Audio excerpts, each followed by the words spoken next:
स्वागत है आप सभी का tech study ITI YouTube channel पर। Electronic mechanic theory first year का पार्ट 12 आपके लिए आज हम लेके आए हैं। इसमें टोटल आपके लिए 25 क्वेश्चन होंगे और लास्ट में एक बोनस क्वेश्चन होगा जिसके आंसर की आपसे हम उम्मीद करेंगे कि आप कमेंट बॉक्स में हमें ज़रूर देंगे। तो चैनल को अगर सब्सक्राइब नहीं किया है तो प्लीज़ सब्सक्राइब कीजिए फर्दर अपडेट्स के लिए, जिससे आपको अगली वीडियोज़ और बाकी सारी वीडियोज़ भी तुरंत मिल जाया करें। चलिए स्टार्ट करते हैं। तो पहला क्वेश्चन है आपके लिए, what is the advantage of using bias in transistor circuit. Transistor circuit में बायस का उपयोग करने का क्या फ़ायदा है। तो ऑप्शन ए है आपका प्रोवाइड्स पॉजिटिव फीडबैक, सकारात्मक फीडबैक प्रदान करता है। ऑप्शन बी है नेवर रीच सैचुरेशन, कभी भी संतृप्त तक नहीं पहुंचता। या ऑप्शन सी है ईजिली सेट सैचुरेटेड, आसानी से संतृप्त हो जाता है, सेट हो जाता है। या ऑप्शन डी है आपका गिव मैक्सिमम डिस्टॉर्शन, अधिकतम विकृति देता है। तो इसका सही ऑप्शन है आपका option B, never reach saturation. ठीक, नेक्स्ट क्वेश्चन है आपका, which class of amplifier uses fixed bias because of its important advantage of transistor will never go to saturation. Amplifier का कौन सा वर्ग ट्रांजिस्टर के अपने अनिवार्य लाभ के कारण निश्चित बायस का उपयोग करता है, कभी संतृप्त पर नहीं जाएगा। चलिए, तो अपना ऑप्शन पहला है क्लास ए, ऑप्शन है क्लास बी, ऑप्शन सी है क्लास ए बी, या ऑप्शन डी है क्लास सी। तो इसमें आपसे पूछा है कौन सा एम्पलीफायर जो है फिक्स्ड बायसिंग का इस्तेमाल करता है। ठीक है, तो इसका आपका सही ऑप्शन है आपका option A, class A amplifier. Class A amplifier जो हमारा होता है वो हमेशा ऑलवेज बायस्ड रहता है, इसलिए उसको फिक्स बायस बोलते हैं, जिससे ये दोनों साइकिल में एक्चुअली कंडक्ट्स होता है ड्यूरिंग कंप्लीट साइकिल। तो इनपुट सिग्नल वेव फॉर्म जो होता है वो मिनिमम डिस्टॉर्शन और मैक्सिमम हमें एम्पलीट्यूड उसमें प्राप्त होता है। तो ये class A is the right answer. Next question है आपका, how does the value of bias register selected for collector current in class B amplifier. Class B amplifier में कलेक्टर करंट के लिए बायस प्रतिरोधों के मूल्य को कैसे चुना जाता है। तो ऑप्शन ए है आपका Q point set slightly below cut off, cut off से थोड़ा नीचे सेट रहता है क्यू पॉइंट। या ऑप्शन बी है Q point, basically quiescent point होता है, quiescent current at mid point, मध्य बिंदु पर रहता है क्यूसेंट करंट। ऑप्शन सी है quiescent current beyond the cut off point, cut off point से आगे रहता है क्यूसेंट पॉइंट जो होता है, क्यूसेंट करंट जो होता है कट ऑफ पॉइंट से आगे होती है। या ऑप्शन डी है quiescent current over the cut of value, quiescent current cut off value से ज़्यादा होता है। ठीक, तो इसका सही ऑप्शन है आपका ऑप्शन डी, हमारा क्लास बी एम्पलीफायर जो है उसमें quiescent current over the cut of value, quiescent current cut off value से ज़्यादा रहता है। ठीक, नेक्स्ट क्वेश्चन है आपका, which parameter of passive component can be calculated using the formula. निष्क्रिय घटक के किस पैरामीटर की गणना सूत्र का उपयोग करके की जा सकती है। तो ऑप्शन ए है आपका कैपेसिटेंस, ऑप्शन बी है इंडक्टेंस, ऑप्शन सी है कैपेसिटिव रिएक्टेंस, या ऑप्शन डी है इंडक्टिव रिएक्टेंस। तो इसका सही ऑप्शन आपका है कैपेसिटिव रिएक्टेंस। कैपेसिटिव रिएक्टेंस की हम गणना कर सकते हैं फॉर्मूला से। नेक्स्ट क्वेश्चन है आपका, which type of amplifier is use to operate the loud speaker. Loud speaker को संचालित करने के लिए किस प्रकार के एम्पलीफायर का उपयोग किया जाता है। Option A IF amplifier, option B है RF एम्पलीफायर, ऑप्शन सी है पावर एम्पलीफायर, या ऑप्शन डी वोल्टेज एम्पलीफायर। सही ऑप्शन क्या आपका, लाउड स्पीकर में हमेशा हम पावर एम्पलीफायर यूज करते हैं। नेक्स्ट क्वेश्चन है आपका, what is the advantage of silicon over germanium for transistor fabrication. Transistor निर्माण के लिए जर्मेनियम के ऊपर सिलिकॉन का चुनाव क्यों किया जाता है, उसका क्या फ़ायदा है। तो ऑप्शन ए है आपका, अगर आपने पार्ट 11 देखा होगा तो उसमें हमने इसको बहुत अच्छे से एक्सप्लेन किया था। चलिए आपको आज थोड़ा सा हम बता देंगे इसमें। ऑप्शन है आपका lower thermal stability, option B है हायर थर्मल स्टेबिलिटी, उच्च तापीय स्थिरता, ऑप्शन सी है लोअर ऑपरेटिंग वोल्टेज, कम ऑपरेटिंग वोल्टेज, या ऑप्शन डी है हायर एम्पलीफिकेशन फैक्टर, उच्च प्रवर्धन फैक्टर। ठीक है, इसका सही ऑप्शन है आपका हायर थर्मल स्टेबिलिटी। ज़्यादातर ट्रांजिस्टर बनाने के लिए हम हमेशा सिलिकॉन का प्रयोग करते हैं बजाय जर्मेनियम के। ठीक है। सिलिकॉन का प्रयोग इसलिए करते हैं, यहाँ पे जो ऑप्शन दिए हैं इसमें से अगर देखेंगे तो हायर थर्मल स्टेबिलिटी सही है, क्योंकि सिलिकॉन की जो थर्मल स्टेबिलिटी होती है बहुत ही हाई होती है due to higher melting point, उसका मेल्टिंग पॉइंट बहुत हाई होता है। जर्मेनियम क्या होता है हमारा, अगर ऐसे पूछेगा जर्मेनियम क्यों यूज करते हैं, जर्मेनियम का क्या होता है, इलेक्ट्रिकल कंडक्टिविटी अच्छी होती है बट इंसुलेशन उसका पुअर होता है, जिसकी वजह से वो हायर थर्मल उसमें नहीं, उच्च ताप में वो उपयोग नहीं किया जाता है, उसकी स्टेबिलिटी अच्छी नहीं होती हायर टेम्परेचर में, तो इसीलिए सिलिकॉन को प्रेफर करते हैं। नेक्स्ट क्वेश्चन है आपका, which type of amplifier has the frequency response curve as. ठीक, किस प्रकार के एम्पलीफायर में आवृत्ति प्रतिक्रिया वक्र है, मतलब ये जो दिया हुआ है बेसिकली ये पूछ रहा है किसका है। ठीक है, तो ये किसका कर्व है देखते हैं। ऑप्शन ने दिया है आरसी कपल्ड एम्पलीफायर, ठीक है। ऑप्शन बी है आपका LC coupled amplifier, option C है आपका डायरेक्ट कपल्ड एम्पलीफायर, या ऑप्शन डी है आपका ट्रांसफार्मर कपल्ड एम्पलीफायर। ठीक है, तो यहाँ पे अगर आप इससे देख पा रहे होंगे तो ये रहा आपका फ्रीक्वेंसी का वैल्यू। ठीक है, ये जो कर्व खींचा गया है आपका, ये आपका देखिए यहाँ से फ्रीक्वेंसी को अचानक से हमारा फ्रीक्वेंसी का वैल्यू बढ़ा है। ठीक है, अचानक ये चलता चलता देखिए यहाँ से अचानक फ्रीक्वेंसी वैल्यू हमारा लो से हाई की तरफ गया है। तो ऐसा किस फिल्टर हमारा एम्पलीफायर में होता है, उसका सही ऑप्शन आपका है direct coupled amplifier. Direct coupled amplifier में इस तरह से हमारी लोअर फ्रीक्वेंसी को हम हायर में करते हैं। ठीक, तो ये डायरेक्ट कपल्ड एम्पलीफायर है, एम्पलीफाई करते हैं लोअर फ्रीक्वेंसी को। नेक्स्ट क्वेश्चन है आपका, what is the efficiency transformer coupled class A amplifier. Class A amplifier में कपल्ड ट्रांसफार्मर की efficiency, transformer coupled class A amplifier की इफिशियंसी क्या होती है। तो ऑप्शन है आपका लेस देन 20%, ऑप्शन बी है अबाउट 50%, लगभग 50%, ऑप्शन सी है मोर देन 60%, 60% से अधिक, या ऑप्शन डी है यूनिटी। ठीक है, तो इसका सही ऑप्शन आपका है 50% से आसपास होती है। हमारी जो ट्रांसफार्मर कपल्ड एम्पलीफायर जो होते हैं उनकी इफिशियंसी लगभग 50% होती है। हालांकि इक्वली 50% नहीं होती, लगभग आपकी होती है 30 से लेकर 50 के बीच में होती है। और अगर यही पूछता आपसे डायरेक्ट कपल्ड की कितनी होती है, डायरेक्ट कपल्ड की 25% होती है। ठीक है, यहाँ से एक क्वेश्चन ऐसा भी पूछ सकता है आपसे। नेक्स्ट क्वेश्चन है आपका, what is the purpose of using positive feedback in amplifiers. एम्पलीफायरों में सकारात्मक फीडबैक का उपयोग करने का उद्देश्य क्या है। ऑप्शन ए है आपका टू प्रोड्यूस मॉड्यूलेशन, मॉड्यूलेशन का उत्पादन करने के लिए। ऑप्शन बी है टू प्रोड्यूस डीमॉड्यूलेशन, डीमॉड्यूलेशन पैदा करने के लिए। ऑप्शन सी है टू प्रोड्यूस ऑक्सीलेशन, दोलन पैदा करने के लिए। या ऑप्शन डी है टू प्रोड्यूस मल्टीप्लेक्शन, मल्टीप्लेक्स का निर्माण करने के लिए। इसका सही ऑप्शन है आपका ऑप्शन सी। एम्पलीफायर में हम पॉजिटिव फीडबैक देते हैं ऑक्सीलेशन। जब हमारा एम्पलीफायर में हम पॉजिटिव फीडबैक देते हैं तो उससे ऑक्सीलेशन उत्पन्न होता है, और इसीलिए पॉजिटिव फीडबैक का प्रयोग वहीं पर किया जाता है जहाँ पे हमें ऑक्सीलेशन की ज़रूरत होती है। नेक्स्ट क्वेश्चन है आपका, what will happen when the forward bias voltage across the PN junction is increased excessively. क्या होगा अगर पीएन जंक्शन पर फॉरवर्ड बायस वोल्टेज अत्यधिक बढ़ा दिया जाएगा। तो ऑप्शन है आपका increase the cut in voltage, ठीक, कट इन वोल्टेज को बढ़ाएगा। ऑप्शन बी है barrier width of junction increase, junction की बैरियर की विड्थ बढ़ जाएगी।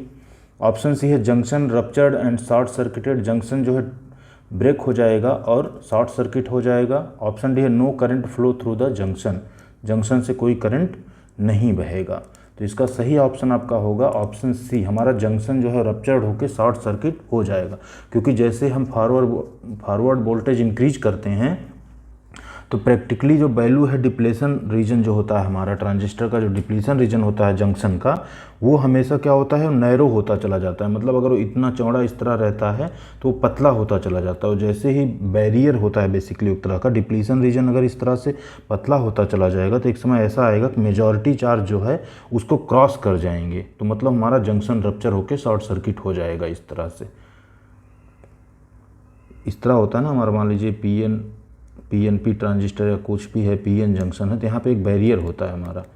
तो जब हम फॉरवर्ड वोल्टेज बढ़ाते जाते हैं तो ये पतला होता जाता है, एक समय ब्रेक कर जाता है तो वो उसी को कहते हैं जंक्शन जो है पंचर्ड हो जाएगा, रप्चर्ड हो जाएगा और शॉर्ट सर्किट हो जाएगा। नेक्स्ट क्वेश्चन है हमारा, which test is conducted to check the basic operation of a transistor. एक ट्रांजिस्टर के मूल संचालन की जांच के लिए कौन सा परीक्षण आयोजित किया जाता है। ऑप्शन ए है quick turn on test, option B है BE forward resistance test, BE मतलब base emitter, okay. Option C है ईसी फॉरवर्ड रेजिस्टेंस टेस्ट मतलब इमीटर और कलेक्टर, ऑप्शन डी है EC reverse resistance test, emitter collector reverse resistance test. यहाँ पे देखिए आपका कलेक्टर में दिया है पॉजिटिव, एमीटर में दिया है नेगेटिव, ठीक है। ये क्या है बेसिकली, ये ओम मीटर है, ठीक है। अगर ऐसा क्वेश्चन आपसे पूछे कि ट्रांजिस्टर का जो है जांच करने के लिए किसका उपयोग करते हैं, तो वहाँ पे आप ओम मीटर का आंसर सही लगाएंगे। तो सही ऑप्शन इसका क्या होगा आपका, emitter collector forward resistance test, ठीक है। Emitter collector forward resistance test is the right answer. Next question है आपका, what is the overall base emitter voltage required to turn the Darlington pair. Darlington जोड़ी को चालू करने के लिए समग्र एमीटर बेस वोल्टेज की आवश्यकता क्या है। डार्लिंगटन पेयर बेसिकली ट्रांजिस्टर का एक पेयर होता है, वो पूछ रहा है उसके लिए समग्र जो वोल्टेज होती है प्रचालन के लिए आवश्यक वो क्या होगी, ठीक है। तो हम यहाँ पे देखिए पहला ऑप्शन आपका दिया है 0.2 वोल्ट, ऑप्शन बी है 0.3 वोल्ट, ऑप्शन सी है 0.7 वोल्ट और ऑप्शन डी है 1.4 वोल्ट। देखिए डार्लिंगटन पेयर में हमारा बेसिकली क्या होता है, अगर हम यहाँ पे आपको बना के दिखाते हैं देखिए, तो उसमें हमारा दो ट्रांजिस्टर को हम जोड़ देते हैं, ठीक है। इस तरह से हमारा एक ट्रांजिस्टर हुआ और यहाँ से हम इसको इस तरह से थोड़ा यहाँ पे देखिए सर्किट ऐसे ध्यान से देख लीजिए, इस तरह से जोड़ देते हैं, ठीक है। और यहाँ से हम इसको यहाँ पे जोड़ के इस तरह, यहाँ पे इसका बेस है, ठीक। ये एक बेसिक सा सर्किट बनता है, बेसिकली दो ट्रांजिस्टर को हम जोड़ते हैं। तो एक हम ये मान लेते हैं कि अगर हमारा ट्रांजिस्टर जर्मेनियम से बना होगा, मतलब क्या होगा, 0.2 वोल्ट होता है एक जर्मेनियम का वोल्टेज हमारा जो रेटिंग होता है, तो अगर दो जुड़ा होगा तो 0.4 हो जाएगा। 0.4 आपको ऑप्शन में दिया नहीं है। तो ज़्यादातर हमारे ट्रांजिस्टर किसके बनाए जाते हैं, आपको हमने पहले बताया था सिलिकॉन के बनाए जाते हैं due to high thermal stability. तो सिलिकॉन का जो वोल्टेज होता है 0.7 वोल्ट होता है, दो जोड़ दिए गए यहाँ पे, तो 0.7 प्लस 0.7 कितना हो जाएगा, 1.4 वोल्ट। तो हमारा बेसिकली 1.4 वोल्ट इसका राइट आंसर होगा। 1.4 volt is the right answer. Next question है आपका, what is the status of the transistor in the circuit. Circuit में ट्रांजिस्टर की स्थिति क्या है।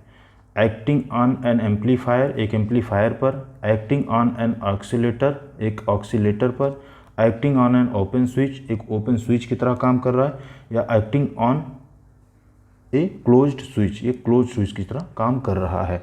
यहाँ पे देखिए ध्यान से इस सर्किट को अगर देखें कि आईसी इसमें जीरो है, आईसी जीरो है मतलब क्या हुआ, आईसी जीरो है तो इसका मतलब ये ओपन सर्किट की तरह काम कर रहा है, वीसी भी इक्वल टू वीसीसी है। तो इसका सही आंसर क्या होगा आपका, option C, acting on an open switch, ठीक है। नेक्स्ट क्वेश्चन है आपका, why the complementary symmetry amplifier is preferred over the other types of amplifier configuration. क्यों पूरक कॉम्प्लीमेंट्री सिमेट्री एम्पलीफायर को अन्य प्रकार के एम्पलीफायर कॉन्फ़िगरेशन के ऊपर पसंद किया जाता है, ठीक है। इसका आपका पहला ऑप्शन देखिए दिया है to minimise the gain, gain को कम करने के लिए। ऑप्शन बी है to get less distortion, distortion कम करने के लिए। ऑप्शन सी है to get more voltage gain, अधिक वोल्टेज गेन प्राप्त करने के लिए। या ऑप्शन डी है to eliminate the transformer, transformer को एलिमिनेट करने के लिए। ये हमारा बेसिकली क्या होता है, जो ये होता है कॉम्प्लीमेंट्री सिमेट्री सर्किट जो होता है, ये इसमें हम क्या करते हैं, आउटपुट में हमें ये एलिमिनेट करने की परमिशन देता है ट्रांसफार्मर को, और डायरेक्ट कपल कर देते हैं हम लोड को। तो इसका सही ऑप्शन आपका क्या हो जाएगा, ऑप्शन डी, ठीक है। Option D is the right answer, to eliminate the transformer. Next question है आपका, how can you confirm a transistor as defective. आप एक ट्रांजिस्टर को दोषपूर्ण होने की पुष्टि कैसे कर सकते हैं। तो ऑप्शन ए है आपका by circuit testing, option B है by ohm meter testing, option C है बाई फिजिकल टेस्टिंग, या ऑप्शन डी है बाई वोल्टेज मेजरमेंट, ठीक है। तो इसका सही ऑप्शन होगा आपका ओम मीटर। अभी हमने पीछे आपको बताया था ओम मीटर से हम ट्रांजिस्टर को टेस्ट कर सकते हैं। नेक्स्ट क्वेश्चन है आपका, what is the status of the transistor in the circuit. Circuit में ट्रांजिस्टर की स्थिति क्या है। ऑप्शन है एक्टिंग एज एन एम्पलीफायर, एक एम्पलीफायर के रूप में। ऑप्शन बी है एक्टिंग एज एन ऑक्सीलेटर, एक ऑक्सीलेटर के रूप में। ऑप्शन सी है acting as an open switch, एक खुले स्विच के रूप में। ऑप्शन डी है acting as a close switch, एक बंद स्विच के रूप में, ठीक है। तो इसमें देखिए आप, इसका सही ऑप्शन होगा आपका आईसी भी यहाँ पे फ्लो हो रही है, ठीक है। तो ये एक बंद स्विच की तरह काम कर रहा है आपका, ठीक है, acting as a close switch, ठीक। नेक्स्ट क्वेश्चन है आपका, where does the depletion region exist in a bipolar transistor. Bipolar transistor में डिप्लीशन रीजन कहाँ मौजूद है, ठीक। ऑप्शन है between emitter base electrode, option B है between collector base electrode, collector base electrode के बीच में, ऑप्शन सी है between collector and emitter electrode, collector और एमीटर इलेक्ट्रोड के बीच में, या ऑप्शन डी है between emitter base, E B मतलब emitter base and B C मतलब base collector electrode, E B और बी सी इलेक्ट्रोड के बीच में, मतलब एमीटर बेस और बेस कलेक्टर इलेक्ट्रोड के बीच में। तो देखिए बाईपोलर ट्रांजिस्टर हमारा जो होता है, अगर हम उसको बनाने यहाँ जाएंगे तो इस तरह से हम जस्ट एक बनाते हैं, मान लीजिए पी एन पी या एन पी एन कुछ भी, तो ये पी हो गया, ये एन हो गया, ये फिर पी हो गया। इनके बीच क्या होता है, ये भी एक पी एन जंक्शन है, ये भी एक पी एन जंक्शन है, ठीक, पी एन पी, ये हमारा होता है बेस, ये हमारा है एमीटर, ये है कलेक्टर, ठीक है। तो यहाँ पे देखिए ये है हमारा बेसिकली डिप्लीशन क्षेत्र, डिप्लीशन रीजन, ठीक है। तो ये किसके किसके बीच है, देखिए ई और बी के बीच में है, ठीक है, ई और बी के बीच में है, बी और सी के बीच में। तो वही तो यहाँ कह रहा है ना, between E B and B C electrode. तो डिप्लीशन रीजन हमेशा ई बी और बी सी के बीच में होता है। तो डी इसका सही ऑप्शन होगा। देखिए option D is the right answer. Question number 45 है आपके लिए, what causes the drop in gain at high frequency of an RC coupled amplifier frequency response curve. RC couple amplifier प्रतिक्रिया वक्र की उच्च आवृत्तियों पर गिरावट का क्या कारण है, ठीक है।